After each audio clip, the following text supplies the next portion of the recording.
The alarms blared through the cramped corridors of the Starblade, a battered smuggling ship that had seen better days.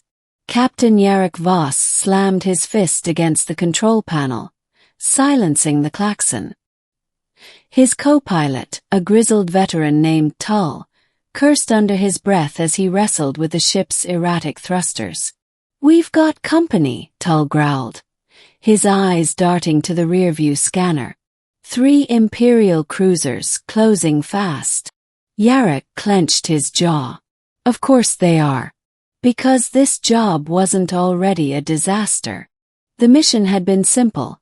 Infiltrate the heavily guarded Imperial research facility on Kesari Prime, retrieve a high-value target, and get out without being noticed. But nothing ever went according to plan. The target, a young woman named Lyra, had been more trouble than she was worth. She'd refused to cooperate, and her escape attempt had triggered the facility's security systems. Now they were running for their lives with half the Imperial fleet on their tail. "Where's Lyra?" Yarrick barked, his voice tight with frustration. "In the cargo hold," Tull replied. "Still trying to hack into the ship's systems, if you can believe it." Yarrick groaned. "Of course she is. I'll deal with her. You just keep us alive." He stormed out of the cockpit, his boots clanging against the metal floor.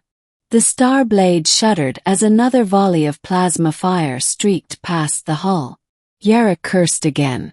They were outgunned and outmatched, and their only hope was to outrun the Imperials, something that was looking less likely by the second. He found Lyra in the cargo hold, her fingers flying over the control panel she'd jury-rigged from the ship's systems. She was young, no more than 20, with sharp features and piercing green eyes that burned with determination. Her dark hair was tied back in a messy braid, and her hands were smeared with grease from her tinkering. "What the hell do you think you're doing?" Yarrick demanded, grabbing her arm. Lyra jerked free, glaring at him. "Saving our lives if you'd let me work. You're the reason we're in this mess." Yarrick shot back. "If you hadn't tried to play hero back there. If I hadn't tried to play hero, as you put it, we'd both be dead," Lyra snapped. "That facility was a trap. They were waiting for you." Yarrick froze. "What are you talking about?" Lyra hesitated, then sighed. "I'm not who you think I am. My name isn't Lyra. It's Celine.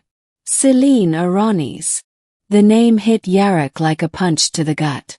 Celine Aranis, the missing heir to the Aranis dynasty, one of the most powerful families in the galaxy. The same family that had been overthrown in a coup 5 years ago, their empire absorbed by the ruthless Galactic Imperium. "You're lying," Yarrick said, though the words sounded hollow even to him. "I wish I were," Celine replied. "The Imperium has been hunting me ever since the coup. They've been using me as bait to lure out anyone still loyal to my family. That's why they let you get so close. They wanted to see who would come for me." Yarrick stared at her, his mind racing. This changed everything. If Celine was who she claimed to be, then rescuing her wasn't just a job. It was a death sentence. The Imperium would stop at nothing to silence her. "Why didn't you tell me this before?" he demanded. "Because I didn't trust you," Celine said bluntly. "For all I knew, you were working for them." Yarrick opened his mouth to argue, but the ship lurched violently, throwing them both to the floor. The lights flickered, and the sound of tearing metal echoed through the hull. "Yarrick!" Tull's voice crackled over the intercom. "We've lost the port engine. We're dead in the water." Yarrick scrambled to his feet, pulling Celine up with him. "Can you fix it?" Celine hesitated, then nodded. "I can try. But I'll need access to the engine room." "Do it," Yarrick said. "I'll buy us some time." He sprinted back to the cockpit, where Tull was frantically trying to evade the Imperial cruisers. The Starblade was taking a beating, her shields flickering under the relentless assault. "We're not going to last much longer," Tull warned. "We don't have to," Yarrick replied, his voice grim. "We just have to hold out until Selene can get the engine back online." Tull raised an eyebrow. "Selene?" "Long story," Yarrick said. "Just keep us alive." For what felt like an eternity, they dodged and weaved through the hail of plasma fire. The Starblade was a tough ship, but she wasn't built for this kind of punishment. Yarrick could feel her straining under the pressure, her systems pushed to the brink. Then, just as the shields were about to fail, the ship surged forward as the port engine roared back to life. Yarrick let out a whoop of relief. "She did it!" Tull exclaimed. "Don't celebrate yet," Yarrick warned. "We're not out of the woods." With both engines online, the Starblade was able to put some distance between herself and the Imperial cruisers. But it wasn't enough. The Imperials were relentless, and they weren't about to let their prize slip away.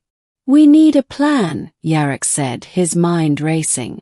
"We can't outrun them forever." "There's a wormhole nearby," Tull suggested.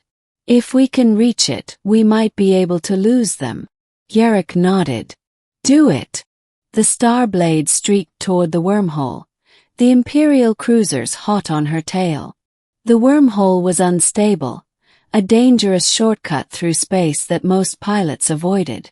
But they didn't have a choice. As they approached the swirling vortex, Yarrick felt a pang of doubt. This was a gamble, and the stakes couldn't be higher. But it was their only shot. "Hold on tight," he warned, gripping the controls. The ship plunged into the wormhole, the universe twisting and warping around them.